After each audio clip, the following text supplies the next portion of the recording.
अस्सलामुअलैकुम dear students, उम्मीद करते हैं कि आप सब खैर वाफियत से होंगे। आज हमारा नंबर थ्योरी का लेक्चर नंबर 11 होगा। आज के लेक्चर में हम यूक्लिड्स डिवीजन एल्गोरिथम देखेंगे, यूक्लिड्स थ्योरम और इसका प्रूफ देखेंगे, इसकी यूनिकनेस प्रूफ करेंगे और इसका एक और तरीके से हम प्रूफ देखेंगे, अल्टरनेटिव प्रूफ। दो मेथड हैं, एक मेथड ये वाला बताया जाएगा यहाँ पे और एक मेथड यहाँ पे। यूक्लिड्स डिवीजन एल्गोरिथम कहता है b is equal to A Q plus R, जहाँ पे q हमारे पास क्वोशिएंट है, r रिमाइंडर है, a डिवाइज़र है यानी कि डिवाइड करने वाला और b डिवाइडेंड है जिसको डिवाइड किया जाता है।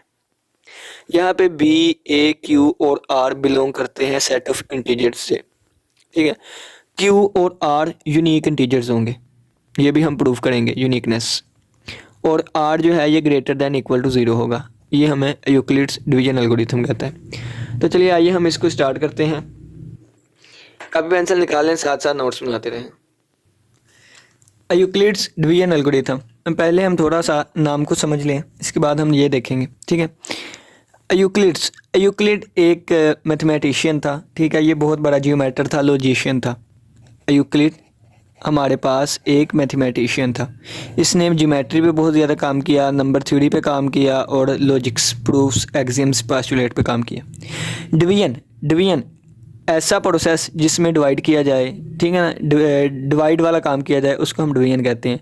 और एल्गोरिथम कहते हैं, एल्गोरिथम कुछ स्टेप्स होते हैं, अगर हम उन स्टेप को हम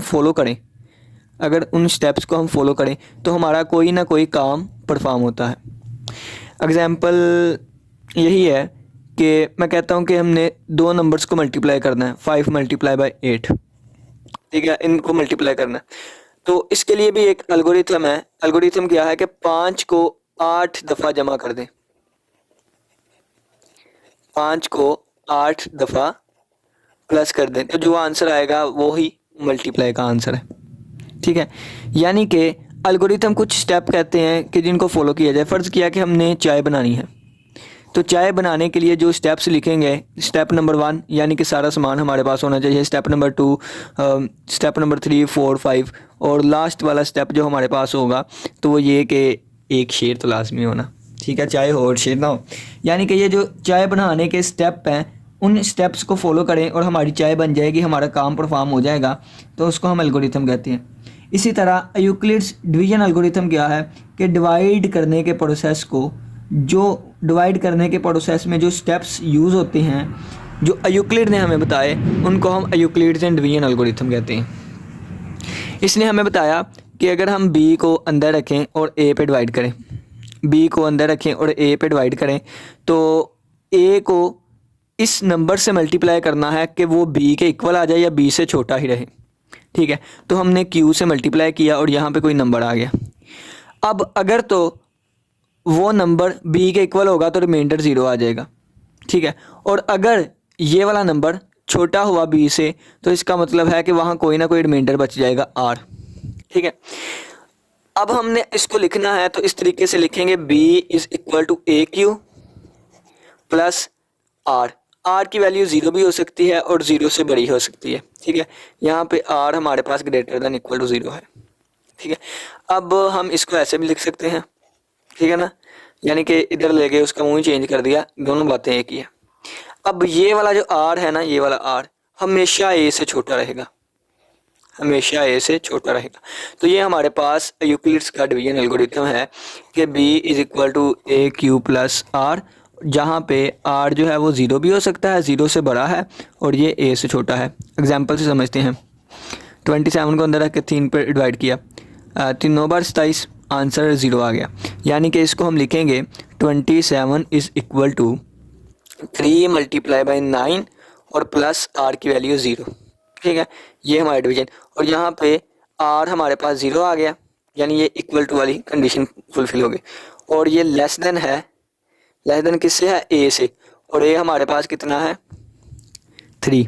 देखें 0 जो है छोटा है वो 3 से, हम इस फॉर्म में लिख सकते हैं, ठीक है ना। अब नेक्स्ट एक और बात, अगर मैं 27 को अब डिवाइड करूँ 2 से, तो 2 13 जार 26, रिमाइंडर 1 बचा, तो हम इसको लिखेंगे 27 is equal to 2 multiply by 13 और प्लस कितना 1, अब रिमाइंडर 1 है। हम इसको लिखेंगे 1 इक्वल टू आर, आर की वैल्यू 1 है और ये लेस देन है ए से, और ए की वैल्यू कितनी है 2 से। ठीक है, तो ये हमारे पास जो हम लिख रहे हैं इसको हम कहते हैं यूक्लिड्स डिवीजन एल्गोरिथम। ठीक है, अगर हम रफली इसको समझना चाहें तो हम कहेंगे कि it asserts that an integer b, एक इंटीजर बी है, कैन बी डिवाइडेड, जिसको डिवाइड किया जा सकता है by a positive integer a, a के साथ। पॉजिटिव इंटीजर लिखा हुआ है, नेगेटिव इंटीजर भी हो सकता है। ठीक है ना, यानी कि देखें बी को अंदर रख के माइनस ए पे डिवाइड कर सकते हैं, ये माइनस भी हो सकता है, लेकिन रफली हम इसका मान ही समझ रहे हैं। तो B can be divided, B को डिवाइड किया जा सकता है बाय पॉजिटिव इंटीजर ए के साथ, इन सच अ वे डैट, इस तरीके से कि रिमाइंडर आर बचे और ये ए से छोटा हो। ठीक है, यानी कि बी को अंदर रख के ए पे डिवाइड किया जा सकता है और इस तरीके से कि रिमाइंडर आर बचे और ये जो आर है ये लेस देन हो ए से, और आर की वैल्यू 0 भी हो सकती है, 0 से ग्रेटर भी हो सकती है। ठीक है, और यहाँ पे कोई ना कोई क्यू आएगा। तो इस तरीके से ये हमारे पास आता है B is equal to A Q plus R, that is called a division algorithm. ठीक है, अब इसका हम प्रूफ देखेंगे। अब हम प्रूफ इसका कैसे देखेंगे, ये तो सादी सी बातें हैं, तो इसका प्रूफ भी है जो कि हम वेल ऑर्डिनरिंग प्रिंसिपल में देखेंगे। तो ये हमारा लेक्चर नंबर 2 था, वेल ऑर्डिनरिंग प्रिंसिपल। ये क्या होता है नेक्स्ट पेज पे हम देखते हैं। वेल ऑर्डिनरिंग प्रिंसिपल यानी कि WOP। शॉर्टकट थोड़ा सा बता देता हूँ क्योंकि इसके ऊपर डिटेल के साथ लेक्चर मौजूद है। वेल ऑर्डिनरिंग प्रिंसिपल की 2 कंडीशंस होती हैं। पहली ये कि एक सेट लिया हमने और वो जो है वो नॉन एम्प्टी सेट हो, नॉन एम्प्टी सेट हो, यानी कि वो जो सेट है हमारे पास एस का नाम दे दिया है, वो जो है वो खाली सेट ना हो। ठीक है ना, खाली सेट नहीं होना चाहिए, नॉन एम्प्टी हो। दूसरी कंडीशन ये है कि अगर वो नॉन एम्प्टी है ना तो उसमें कोई ना कोई लीस्ट एलिमेंट तो लाजमी होगा, लीस्ट एलिमेंट या स्मॉलेस्ट एलिमेंट तो होगा। एग्जांपल दे देते हैं, एक ऐसे ले लिया जिसमें हमारे पास 1 3 4 5 9 11 कोई भी एलिमेंट है। अब ये पहली कंडीशन वेल ऑर्डिनरी प्रिंसिपल की कहती है कि ये खाली सेट नहीं है, यानी कि इसमें कुछ ना कुछ एलिमेंट्स मौजूद है, तो ये टिक लगा दिया, पहली कंडीशन ठीक होगी। दूसरी कंडीशन ये है कि इसमें एक लीस्ट एलिमेंट होगा तो और वो 1 है, तो ये दूसरी कंडीशन भी फुलफिल। 1 की मदद से दूसरी हम निकाल लिया करेंगे। पहली ये कि वो नॉन एम्प्टी सेट हो और इसकी मदद से हम दूसरी निकाला करेंगे कि वहाँ लीस्ट एलिमेंट है। ठीक है ना, ये वेल ऑर्डिनरिंग प्रिंसिपल है। अब इन 2 प्रॉपर्टीज़ की वजह से या इस वेल ऑर्डिनरिंग प्रिंसिपल की वजह से हम आज डिवीजन एल्गोरिथम को प्रूव करेंगे। सबसे पहले हम डिवीजन एल्गोरिथम का प्रूफ देखते हैं। अब हम थ्योरम देख लेते हैं, यानी कि वो तो हमने रफली कोई चीज़ बताई थी ना आपको। अब प्रॉपर डेफिनेशन देख लेते हैं हम थ्योरम की। थ्योरम, अब थ्योरम कहता है कि फॉर गिवन इंटीजर्स, 2 इंटीजर्स हैं, for given integers a and b, ठीक है, और ये integers with b greater than a जो है वो ग्रेटर देन इक्वल टू 0 है, यानी कि ए हमारे पास पॉजिटिव इंटीजर हो। मैंने जब नंबर थ्योरी का पहला लेक्चर आपको दिया था ना, तो उसमें हमने आपको बताया था कि नंबर थ्योरी में जो सबसे ज़्यादा, वैसे तो बहुत से नंबर्स हैं लेकिन सबसे ज़्यादा डिस्कशन हमारी इंटीजर्स पे होगी, इंटीजर्स पे। अब इंटीजर्स पॉजिटिव इंटीजर्स भी होते हैं, नेगेटिव इंटीजर्स भी। ठीक है, पॉजिटिव इंटीजर्स भी और नेगेटिव इंटीजर्स भी होते हैं, तो हम पॉजिटिव इंटीजर्स को लेकर चला करेंगे। तो ये जो हमारा थ्योरम है ये भी पॉजिटिव इंटीजर पे है। अगर देखें ना कि हम चाहते हैं 7 को -2 से डिवाइड करवाना चाहते हैं, तो हम ऐसे नहीं कहेंगे, हम क्या कहेंगे कि 7 को +2 से डिवाइड करना चाहेंगे और जो माइनस साइन है वो हमारा क्वोशिएंट के साथ आएगा। 7 को अंदर रख के 2 पे डिवाइड किया तो ये यहाँ पे नेगेटिव साइन आ जाए करेगा अगर हम लेके आना चाहें, यानी -2 की जगह यहाँ माइनस आएगा। ठीक है, तो यहाँ पे जो हमारा डिवाइड करेगा ना, यानी कि डिवाइड करने वाला, वो ग्रेटर देन इक्वल टू 0 के हो, वो ग्रेटर देन इक्वल टू 0 के हो। तो there exist unique integers Q and R such that B is equal to AQ plus R, जहाँ पे R greater than equal to 0 हो और लेस देन हो B से। ठीक है, और Q को हम क्या कहते हैं, कोशेंट, R को क्या कहते हैं, रिमाइंडर, ठीक है, और A को क्या कहते हैं, A डिवाइड करने वाला डिवाइज़र, और B को डिवाइडेंड यानी कि जिसको डिवाइड किया जाना है। अब हम इसका प्रूफ देखेंगे, ठीक है। इसकी एग्जांपल्स भी हमने देख ली, नहीं तो दोबारा एक कोई एग्जांपल देख देते हैं। 14 को अंदर रख के 2 पे डिवाइड किया, 2 7 जार 14, रिमाइंडर 0 आ गया। हम इसको लिखेंगे 14 इज इक्वल टू A की जगह क्या आ गया, ये आपने शक्ल जहन में रखनी है, ठीक है। 14 इज इक्वल टू A की जगह 2 आ गया, इसकी जगह 7 आ गया कोशेंट की जगह, और प्लस R की जगह 0 आ गया। अगर हम 14 को 3 से डिवाइड करना चाहते तो 3 4 बार 12, रिमाइंडर 2 आ गया। तो हम इसको फिर लिखते 14 is equal to 3 multiply by 4 plus 2, ठीक है। और यहाँ पे कंडीशन क्या लगनी थी कि यहाँ कंडीशन होती है कि ग्रेटर दैन इक्वल टू है R और लेस देन है A से। तो यहाँ पे हमारे पास आता 0 जो है वो लेस देन है A से, ठीक है, ये कंडीशन लगनी थी।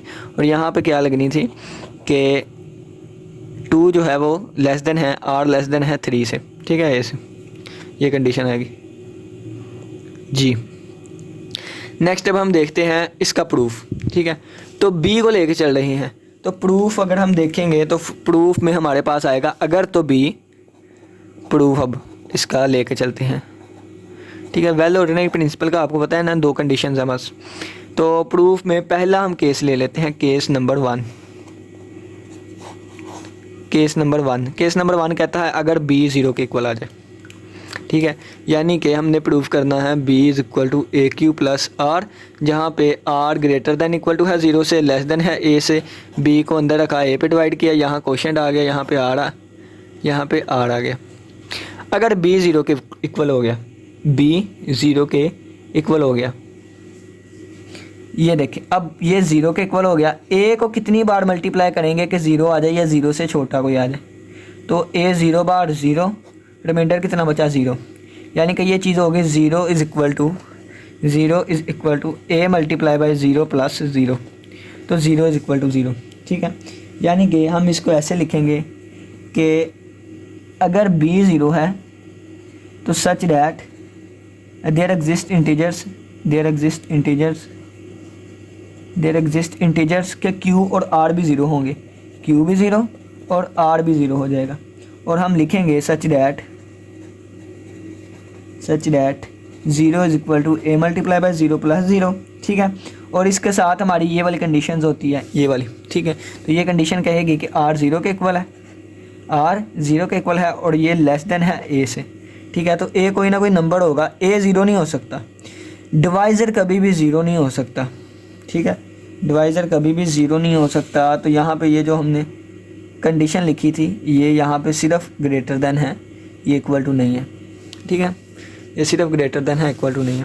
तो ये देखें, जो भी नंबर यहाँ पे हम पॉजिटिव नंबर लेंगे ना, A को हमने कहा है पॉजिटिव नंबर, कहा है, तो कोई भी पॉजिटिव नंबर उठा लें तो वो हमेशा 0 से ग्रेटर देन होगा, यानी कि A ग्रेटर देन 0 आएगा। फिर ये भी प्रूव हो गया, A ग्रेटर देन 0 हो, B इक्वल टू 0 था तो R भी 0 होगा और Q भी 0 होगा। और हमने ये कंडीशन भी सेटिस्फाई हो गई, लेफ्ट हैंड साइड है equal to right hand side के, A 0 के साथ मल्टीप्लाई हुआ, आंसर 0, लेफ्ट हैंड साइड आ गया राइट हैंड साइड के इक्वल, ठीक है। और ये कंडीशन भी फुलफिल हो गई कि A जो है वो ग्रेटर देन है 0 के।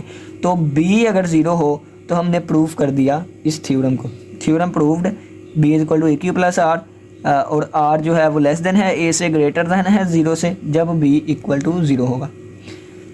अब ये तो कुछ नहीं था। अब दूसरा केस आता है, केस नंबर 2 है कि हमने प्रूफ करना है जब B नॉट इक्वल टू 0 हो।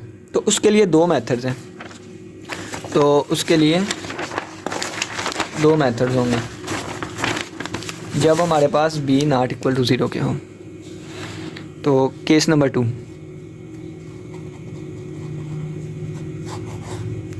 B जब नॉट इक्वल टू 0 के हैं,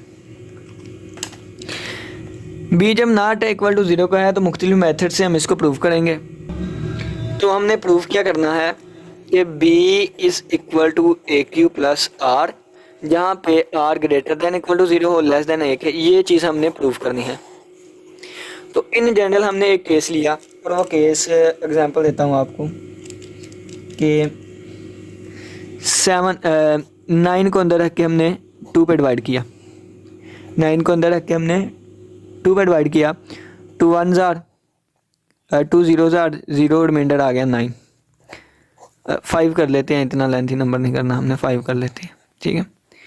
और 5 को अंदर रख के 2 पे डिवाइड किया, 2 1s आर 2, रिमाइंडर 3।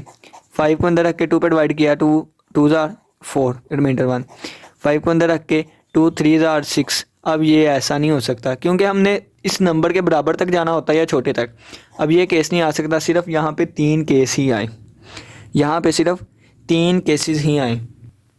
तो यहाँ पे हम क्या करेंगे, हम इसको लिखेंगे 5 इज़ इक्वल टू, यानी कि इस 5 को हम कैसे लिखेंगे, ये 5 is equal to 5 minus 2 multiply by 0।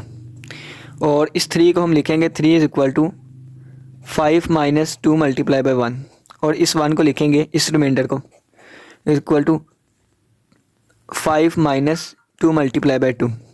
देखें ना कि 5 में से 0 निकाले 5 आ गया, 5 में से 2 निकाले 3 आ गया, 5 में से 4 निकाले 1 आ गया। अब ये कैसे आई, ये आपको बताता हूँ। हमने एक जनरल केस उठा लिया, इन जनरल केस कि b is equal to A X plus R है, ठीक है।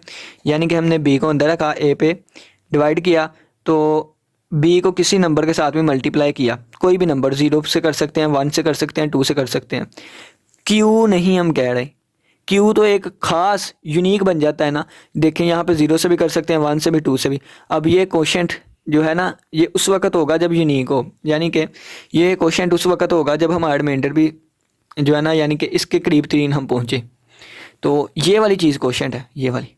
लेकिन इसको हमने इन जनरल x का नाम दे दिया, इसकी वैल्यू 0 भी हो सकती है, 1 भी हो सकती है, 2 भी। और इसको हमने जो बाकी बचा उसको r का नाम दे दिया। यहाँ से अगर हमने r निकालना है तो r is equal to b minus A X को उधर ले गए, हमारे पास r आ गया। तो देखें यही है, r किसके इक्वल है, b minus A X, r is equal to b minus A X, r is equal to, तो ये वैल्यूज़ आ रही हैं 5 3 1, और हमने इसको इस फार्मूले के ज़रिए ऐसे लिख लिया, ठीक है। अब हम यहाँ से एक सेट डिफाइन करेंगे, सेट, क्योंकि हमने इसको वेल ऑर्डिनरिंग प्रिंसिपल के थ्रू प्रूव करवाना है, तो हम एक सेट डिफाइन कर दिया जिसको हमने s का नाम दे दिया। अब इस s में हमारे पास कौन से एलिमेंट है, r वाले एलिमेंट है। इस सेट में रिमाइंडर्स है हमारे पास, यानी कि अगर हम 7 और 2 की ही बात करें तो इसमें इस सेट को x का नाम दे दिया, और इसमें 5 है, 3 है और 1 है, ठीक है। ये एग्जांपल दी। इसी तरह तो ये कहाँ से निकल के आए, b माइनस ए एक्स थे, तो हमने कह दिया कि इस सेट में कुछ एलिमेंट्स हैं जो कि b माइनस ए एक्स हैं, और ये कहाँ से बिलोंग करते हैं, x की वैल्यू कोई भी इंटीजर है। देखें ना, इंटीजर यह 0 1 2 माइनस में भी हो सकते हैं, ठीक है। और हमारे पास b माइनस ए एक्स का answer greater than equal to 0 है। रिमाइंडर हमेशा ग्रेटर दैन इक्वल टू 0 ही होता है, यानी देखें इसका आंसर 0 भी हो सकता है, 3 5 7 9 कुछ भी हो सकता है, लेकिन ये लेस देन 0 नहीं हो सकता। लेस देन 0 क्यों नहीं हो सकता, यहाँ पे -1 आंसर आ जाना था, 5 - 6 -1, तो जो -1 वाला केस था हमने उसको निकाल ही दिया, क्योंकि हम उस नंबर के बराबर जाते हैं या उससे छोटे रहते हैं, उससे बड़े नहीं जाते। अगर बड़े नहीं जाएंगे तो हमारा जो रिमाइंडर है वो कभी भी नेगेटिव नहीं आ सकता। तो ये हमने एक सेट डिफाइन कर दिया। अगर हमने ये एक सेट डिफाइन कर दिया तो वेल ऑर्डिनरी प्रिंसिपल पे आ जाए। वेल ऑर्डिनरी प्रिंसिपल कहता है नंबर 1 के वो सेट जो है वो नॉन एम्प्टी होना चाहिए। दूसरी कंडीशन कहती है कि अगर वो नॉन एम्प्टी है तो वहाँ एक लीस्ट एलिमेंट भी होगा, यानी सबसे छोटा एलिमेंट भी होगा कोई ना कोई, ठीक है, जब सबसे छोटा एलिमेंट भी। तो अगर हम यहाँ पे देखें, ये तो एग्जांपल उठाई थी ना हमने, तो यहाँ पे हमारे पास क्या करने लगा था, हाँ, या ये हमारे पास नॉन एम्प्टी है, पहली कंडीशन फुलफिल होगी। दूसरी कंडीशन क्या है, यहाँ पे एक लीस्ट एलिमेंट होगा जो कि 1 है, इसी तरीके से अब इन जनरल को लेके चलते हैं। तो ये जो सेट है इसमें कुछ ना कुछ नंबर्स तो हैं, ठीक है, कुछ ना कुछ नंबर्स एलिमेंट्स तो हैं। ये देखें ना, b माइनस ए एक्स वाले हैं और b minus A X greater than equal to 0 है, तो ये नॉन एम्प्टी है, ये कंडीशन फुलफिल हो गई। अब दूसरी कंडीशन कहती है कि अगर सेट नॉन एम्प्टी है, सेट जो है वो नॉन एम्प्टी है, तो वहाँ पे हमारे पास कोई ना कोई लीस्ट एलिमेंट तो लाजमी होगा। तो फ़र्ज़ किया है कि हमारे पास b माइनस ए एक्स वाले एलिमेंट है, तो वहाँ पे लीस्ट एलिमेंट जो होगा वो b माइनस ए क्यू वाले होंगे। हमने एक स्पेशल नेम दे दिया x वाले को, यानी कि यहाँ पे x वाले एलिमेंट थे ना, यानी b माइनस ए, b और a तो वही एलिमेंट है, b और a तो हमेशा यही रहेंगे, b और a तो हमेशा यहाँ पे x की वैल्यूज़ चेंज होगी। तो हमने x को एक ख़ास वैल्यू दी और ख़ास वैल्यू देने के बाद कहा इसका आंसर सबसे छोटा आएगा, और सबसे छोटा आएगा, और वही वेल ऑर्डरिंग प्रिंसिपल कहता है कि यही तो हमारा लीस्ट एलिमेंट है। तो ये मैंने एक लीस्ट एलिमेंट उठा लिया, लीस्ट एलिमेंट उठा लिया हमने। अब b माइनस ए क्यू किसके इक्वल है, r के इक्वल है, ठीक है। r किसके इक्वल था, b माइनस ए एक्स के। यहाँ पे x की वैल्यू कुछ भी हो सकती थी। वेल ऑर्डिनरी प्रिंसिपल के थ्रू हमने कहा कि लीस्ट एलिमेंट की वैल्यू क्या होगी, r is equal to B minus A Q, ठीक है। यहाँ से b किसके इक्वल आया, b इज इक्वल टू ये ए क्यू प्लस हो गया, तो ए क्यू प्लस r, तो ये हमारे पास आ गया, ठीक है। ये लीस्ट एलिमेंट है और q हमारे पास बिलोंग करता है g से। ये वेल ऑर्डिनरी प्रिंसिपल के ज़रिए लीस्ट एलिमेंट है, सबसे छोटा एलिमेंट है। यानी कि अगर मैं बात करूं तो यहाँ पे सबसे छोटा एलिमेंट 1 है, तो 1 वाला केस हमने यहाँ पे उठा लिया, ठीक है। यानी कि इसका आंसर 1 आएगा, यही समझ लें आप। 5 आंसर भी आ रहा था, 3 भी आ रहा था, 1 भी इसका। वेल ऑर्डिनरी प्रिंसिपल के ज़रिए हमने 1 को उठा लिया, वेल ऑर्डिनरी प्रिंसिपल के ज़रिए हमने ए क्यू प्लस आर वाली चीज़ को उठा लिया, ठीक है। अब हमने यहाँ पे ये तो हमें प्रूव हो गया, ये तो हमारा प्रूव हो गया। नेक्स्ट हमने देखना है, हमने शो करना है कि आर जो है वो ग्रेटर देन इक्वल टू है 0 के और लेस देन है ए से, लेस देन है ए के, ये हमने प्रूव करना है, ठीक है। अब देखें तो आर किसके इक्वल था, बी माइनस ए एक्स के। आर किसके इक्वल है, बी माइनस ए क्यू के। अब ये जो आर वाले एलिमेंट है ये कहाँ से हैं, ये सेट में बिलोंग करते हैं, ये सारे सेट में बिलोंग करते हैं, ठीक है। और यानी कि आर बिलोंग करता है सेट से, आर बिलोंग करता है सेट से। और ये भी हमें पता है कि b minus A X greater than equal to 0 है, ये चीज़ ग्रेटर दैन इक्वल टू 0 है, ये चीज़ भी ग्रेटर दैन इक्वल टू 0 है। तो ये देखें r जो है इसके इक्वल है, r जो है इसके इक्वल है, यानी कि r greater than equal to है 0 के। ये भी चीज़ हमारे पास प्रूव होगी। अब हमने प्रूव करना है r लेस देन है a से, या a ग्रेटर देन है r से। ये हमारी चीज़ रह गई। अगर हम इसको प्रूव कर लेंगे तो हमारा डिवीजन एल्गोरिथम पूरा हो गया। अब हम ना इसके उल्टे चीज़ लेके चलते हैं, तो यानी कि उलट चीज़ लेके चलेंगे, तो वो उलट चीज़ जब लेके चलेंगे तो आंसर गलत आएगा। जब आंसर गलत आएगा तो हम कहेंगे कि ये उलट चीज़ लेके चले थे, आंसर हमारा गलत आया, तो इसका मतलब है इसके उलट ठीक है। यानी कि ये हम उलट चीज़ लेके चले, हमारा आंसर गलत आया, तो जिस चीज़ के उलट लेके चले थे वो चीज़ ठीक होगी, ठीक है ना। इस तरीके से हम लेके चलेंगे। तो सपोज कर लेते हैं, सपोज टू कॉन्ट्रेरी, कि हम कह लेते हैं कि b जो है वो less than equal to r के है। अब ऐसा कभी पॉसिबल तो नहीं, b को अंदर रख के a पे डिवाइड किया, यहाँ पे कोई ना कोई रिमाइंडर बचता है, यहाँ पे कोई ना कोई कोशेंट आ गया या कोई ना कोई x आ गया। तो यहाँ पे देखें कि इसमें से कोई ना कोई चीज़ हम माइनस करते हैं, ठीक है। यानी कि जब इसको इससे मल्टीप्लाई किया तो कोई ना कोई चीज़ माइनस करते हैं हम। जब माइनस कर देते हैं तो b हमेशा इसका मतलब है ग्रेटर देन होगा r से। लेकिन हमने इसका उलट केस यहाँ पे ले लिया है कि b जो है वो लेस देन है r से। अगर आप ये कहें कि ये तो आपने सपोज कर लिया इस तरह है तो इस तरह, तो इस चीज़ से नहीं प्रूव करते, इसको छोड़ दें। हमने प्रूफ क्या करना है, हमने प्रूफ करना है कि r जो है वो ग्रेटर देन है a से, ये प्रूफ करना है ना। अब हमने तो हम इसका उलट केस ले लेते हैं, ठीक है। अब तो ठीक है ना। और हम इसका उलट केस ले लेते हैं कि r less than equal to है a के। ये चीज़ हमने प्रूव करनी है। इसका उलट केस ले लिया, जब इसको लेके चलेंगे तो आंसर हमारा गलत आएगा, गलत आएगा, कॉन्ट्राडिक्शन आएगी। जब कॉन्ट्राडिक्शन आएगी तो हम कहेंगे कि ये चीज़ के उलट वाली चीज़ ठीक होगी, यानी कि ये वाली चीज़ ठीक होगी। इस तरीके से हम प्रूफ को करेंगे। तो चलिए जी, हमने मान लिया r greater than equal to है a से, हमने मान लिया कि ये लेस देन वाला आएगा। ये था ना डिवीजन एल्गोरिथम, ये चीज़ हमने अब प्रूव करनी थी। r ग्रेटर देन है लेस देन है a से, ये हमने प्रूव करनी थी। इसके उलट हमने मान लिया ये वाला, इसको लेके चलेंगे तो r इधर आके a माइनस हो गया, r minus a greater than equal to है 0 के, ठीक है। अब r की वैल्यू क्या थी, r की वैल्यू, तो r की वैल्यू हमारे पास b माइनस ए क्यू है, ठीक है। r की वैल्यू b माइनस ए क्यू। बी माइनस ए क्यू और ये minus A greater than equal to 0 के लिखा है, ठीक है।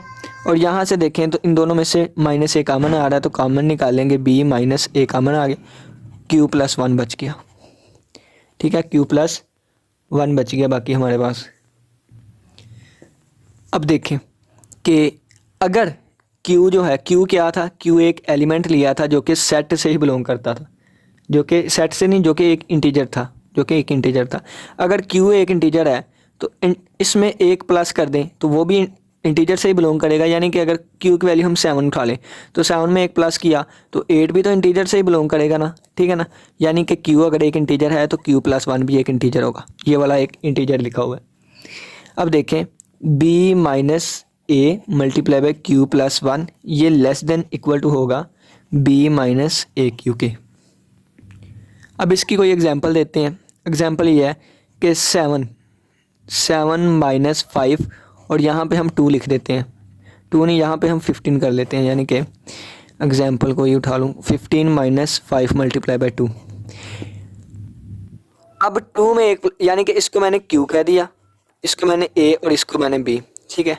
अब यहाँ पे b minus A multiply by Q plus 1 कर दूँ, यानी कि 15 माइनस a की वैल्यू 5 ही रही और b की वैल्यू अब 2 प्लस 1 हो गया, 3 हो गया।